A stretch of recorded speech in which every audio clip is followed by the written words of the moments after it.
Well, good morning, Americans, patriots, Christians. How are you doing? Well, I'm sorry. How many coincidences until it's mathematically impossible? You have two guys who served in the Army, who were stationed at Fort Bragg, who committed 2 acts of terrorism on the same day. One in New Orleans with a box truck, and one in Las Vegas in front of a Trump hotel with, ironically, a Tesla truck. Ugly car, by the way. I don't know who would want to spend $130,000 on a stainless steel car that looked like a Cub Scout carved when he was little to win them races from wood. But regardless,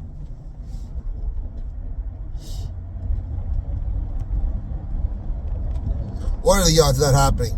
And let's not forget that the same guy who tried shooting Donald Trump at his golf course in Florida also visited Fort Bragg over 100 times.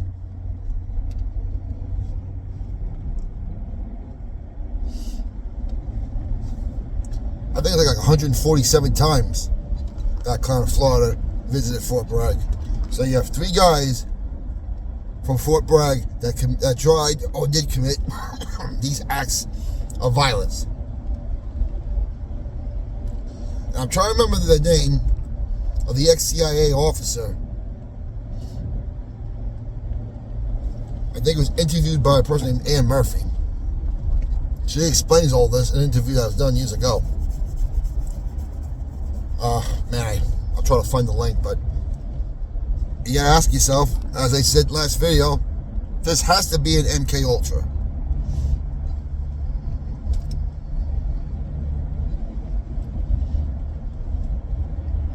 Now, yesterday, Mike Johnson was elected as Speaker of the House. Now, the reports were initially that Mike Johnson was going to lose the first round.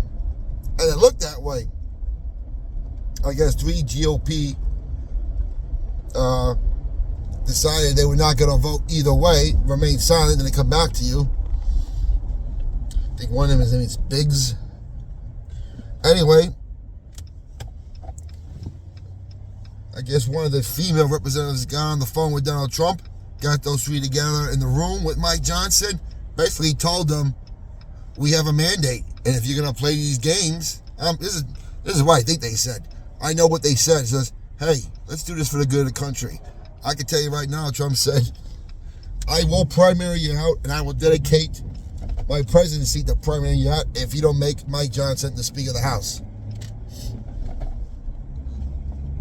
And because the power Donald Trump does have right now, with winning the electoral vote, the popular vote, by a lot more than we know, because let's face it, they did cheat. They just, as Trump said, it was too big to rig. And having both houses, and knowing his population is soaring right now, you'd be pretty stupid not to listen to the incoming president.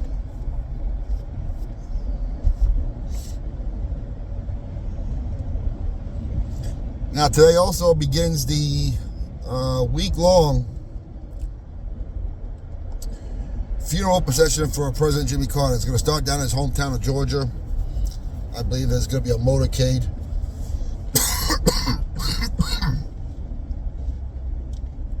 That's going to go through his hometown of Plains, Georgia, where he was born and died at. They will make a run to the state capitol there, Atlanta, to the Georgia state capitol, since he was the governor of Georgia also before he became president.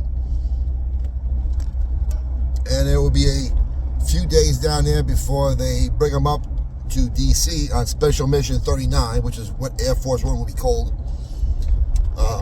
for this mission. It'd be Special Mission 39 because he was the 39th president. And then you'll have your, I I think from the 7th to the 9th, he'll be laid out in D.C., and the state funeral is on Friday, January 9th. The same week where this Monday, the 6th, we certify the election results. This should be interesting.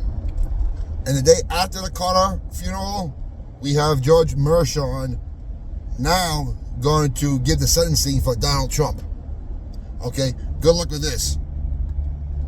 Is he going to throw him in jail? I dare you. I dare you, because you will cause such a ruckus. Which, again, I'm sure that's what they want anyway.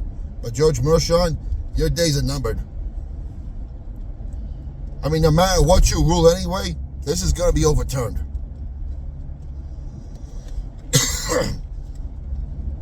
And Judge Merchan knows it as well. So that should be interesting what they try to do.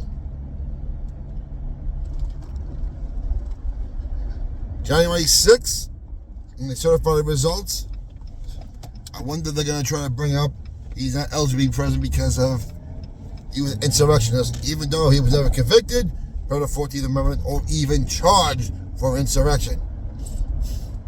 So we have one possible, very interesting, bumpy week coming up.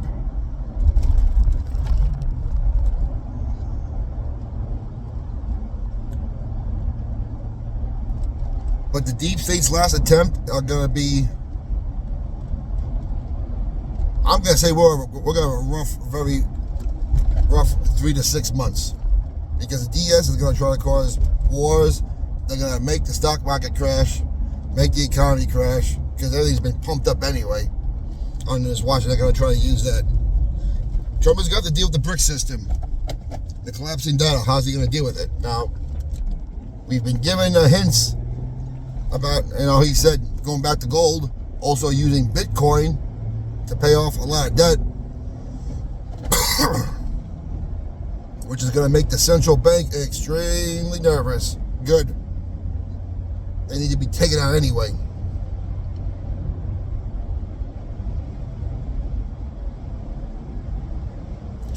The other thing also is, will these senators try to play games with Trump's cabinet picks?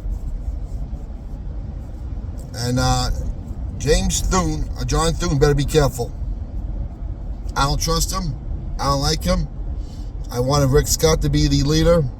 I'm not sure if I really trust him, but he's by far the best of the three that ran, with Cornyn being the worst. But if they play games with Trump's cabinet picks, I'm telling you right now, Trump is going to try to permanent these guys also. And he'll win. He will win. I'm not sure how far these clowns are going to take it. It's no surprise that Mitch McConnell resigned, because Mitch McConnell only likes to be the leader, but he doesn't know how to handle power. He likes power behind closed doors where he can push his own party around, but he won't do it to the Democrats.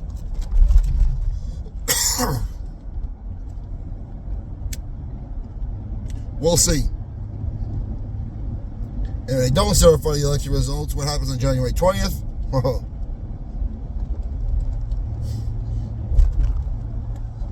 Well, you can't have the vice president take over because he hasn't been certified. Is it President pro tempore that takes over? Is it Speaker Mike Johnson's next in line?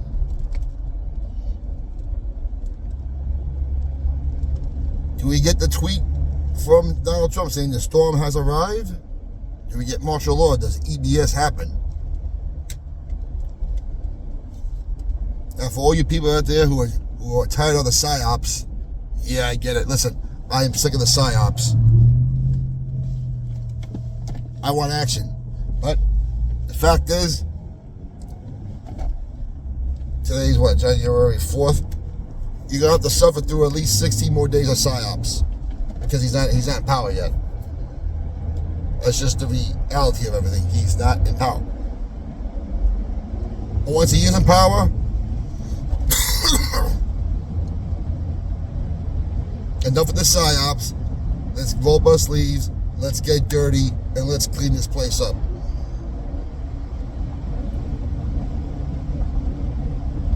What's your opinion? Like to know? Your comments down below. Keep the country in prayer. Keep Donald Trump in prayer.